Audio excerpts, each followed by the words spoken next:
as you've confessed, kneeling at this altar to receive Jesus' body and blood. And here you've also come, at times, to bid farewell to the faithfully departed, as their mortal remains were brought into this place, laid out in the coffin. That brings us to another special occasion that we celebrate on this day.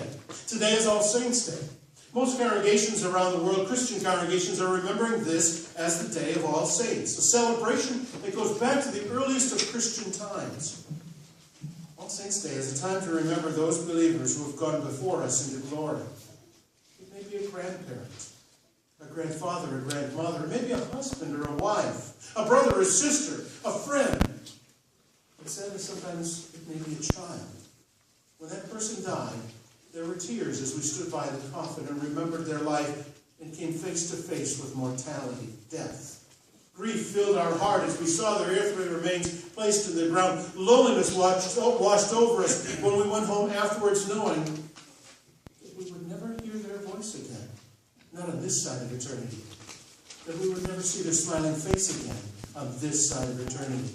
A tear may still well up in our corner of our eyes when we think about that person. There may be still a longing to see them. I thought a couple of days ago, or in the last couple of days, I've got a couple of friends that have gone before into glory. You can't call them up on the phone anymore because they're there and we're here. But it's not just simply as they're dead, that their bodies are in the grave. There's something special about our remembrance of that as well, for us as believers. We know where they are. Their soul is in heaven.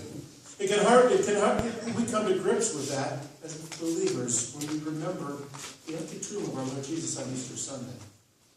But still, death can be so cruel. It is so cruel and cold. Death seems so permanent. However, as permanent as physical death might seem, it's really only temporary. It's not permanent. It's not lasting. As devastating as death might appear, death itself is destined to die. We sing it in one of our Latin hymns. Christ, the life of all the living. Christ, the death of death, our foe.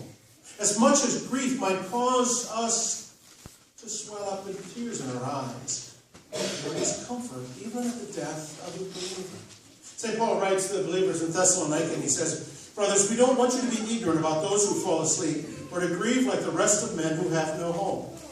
Because of the death and resurrection of our Lord Jesus on Easter Sunday, death is only a short-term state. Eventually, body and soul, torn apart in death, will be brought together. Eventually, body and soul, risen from the grave, will stand together with our loved ones in our Lord's glory." There's no greater, sweeter message than the one that Jesus shared with Martha and Mary after their brother Lazarus was dead. Before he raised him, he speaks those words, "I am the resurrection and the life.